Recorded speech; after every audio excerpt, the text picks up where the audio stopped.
안녕하세요.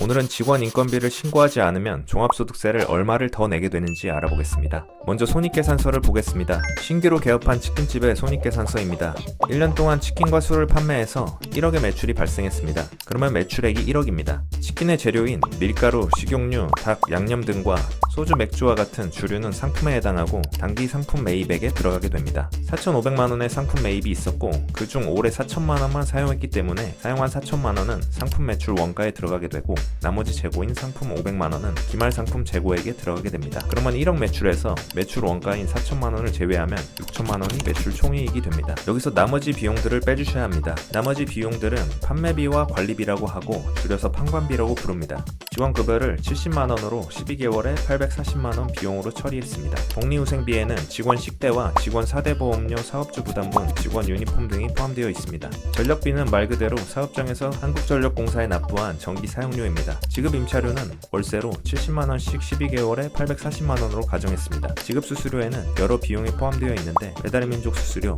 요즘에 많이 보이는 결제 태블릿 수수료, 정수기를 렌탈하셨으면 렌탈 수수료, 프랜차이즈 운영 시 가맹 수수료 등이 포함되어 있습니다. 광고 선전비에는 배달의 민족 또는 배달 어플 등의 광고와 네이버 스마트 플레이스 광고, 블로그 광고 비용 등이 있겠습니다. 이런 비용을 차감하면 영업이익이 나오게 됩니다. 보시면 영업이익이 2,620만원이 됐습니다. 여기에 영업의 비용을 차감하고 영업의 수익은 더해줘야 단기 순이익이 나오지만 보통은 유의미하지 않기 때문에 생략하고 이 금액을 단기 순이익으로 가정하겠습니다. 2,620만원이 단기 순이익입니다. 종합소득세의 구조를 보시면 종합소득세에서 소득공제를 차감해주면 종합소득과세 표준이 되는데요. 소득공제는 본인 기본 공제와 부양가족 공제, 연금보험료 공제 등이 있겠습니다. 이 종합소득과세 표준에 세율이 곱해지는 구조입니다. 그러면 먼저 종합소득 금액은 단기 순이익인 2,620만원이 됩니다. 여기서 소득공제를 제외하셔야 하는데 간단하게 본인 공제만 제외해 보겠습니다. 본인 공제는 150만원으로 2,620만원에서 150만원을 차감하면 2,470만원이 됩니다. 이 금액이 종합소득 과세 표준이 됩니다. 다음으로 우리가 알고 있는 세율 구조를 보겠습니다. 과세 표준이 10억을 초과하면 45%의 세금을 낸다고 해서 무슨 절반이나 떼가냐고 말이 많지만 결국에 위에 지나온 과정을 보시면 내가 사용한 비용을 차감하고 그 단기 순이익에서 소득공제까지 제외한 금액이 10억을 초과해야 되기 때문에 이 구간은 사실 많지 않습니다. 보통 개인사업자분들은 15%에서 35% 구간이 대부분이신데요. 2,620만원을 기준으로 본인 공제를 차감하면 2,470만원이 됐는데요. 그러면 15% 구간이 되겠습니다. 2,470만원에 15%를 곱하시면 370만 5천원이 나오는데요. 이 금액이 아니라 이 금액에서 누진공제를 차감해주면 됩니다. 누진공제가 126만원으로 되어 있고 차감하면 산출세액은 244만 5천원이 됩니다. 누진공제란 1,400만원 이하는 6%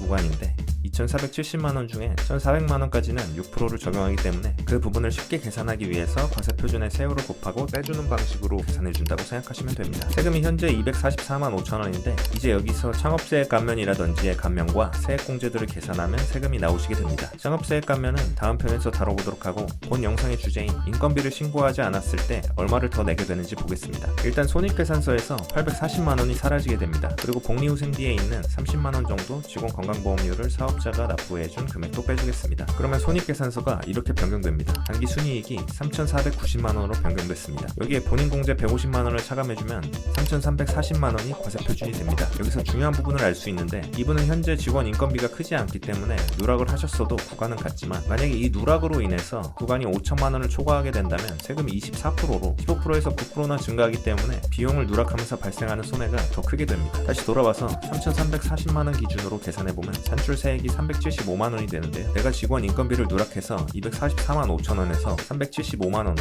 종합소득세가 130만원이 늘어났습니다. 직원 인건비를 누락하시는 이유 중에 직원 4대 보험이 부담되셔서인 경우가 많은데요. 지난 게시물을 참고하시면 직원 4대 보험은 사장님이 10.654%를 부담하신다고 했습니다. 그러면 이 금액을 아끼시더라도 비용이 누락되면서 종합소득세로 15% 또는 24%를 내시게 되면 10.6%를 아껴도 15%를 내시게 되니 지방세까지 하면 5% 정도를 더 내시게 되는 거죠. 가끔 나는 청년 창업세액 감면이 있기 때문에 누락해도 상관없지 않나요? 라고 하시는데 매출에서 비용을 차감한 단기 순이익이 종합소득 금액이라고 보시면 되는데요. 이 종합소득 금액을 기준으로 지역가입자 보험료가 산정됩니다. 개인사업자는 지역가입자 보험료가 세금보다 타격이 큰 경우가 많기 때문에 청년 창업세액 감면으로 100% 감면이 돼서 종합소득세는 안 낸다고 생각하셔서 직원 인건비나 매입세금 계산서를 안 받으시면 이제 지역가입자 보험료를 맞으시는 거죠. 이게 연결이 되어 있기 때문에 때문에 단순하게 세금만 생각하셔도 안 되고 지역가입자 보험료도 생각하셔야 되는 것입니다. 세 줄 요약하겠습니다. 직원 인건비는 직원 4대 보험이 부담돼도 신고하는 게 이득입니다. 청년 창업세액 감면에 해당된다고 신고를 누락하거나 매입 증빙을 받지 않으면 지역가입자 보험료를 더 내게 됩니다. 내가 누락한 비용에 종합소득세 세율을 곱하면 누락해서 더 내게 되는 세금을 알 수 있습니다. 예시로 100만 원을 누락하게 되면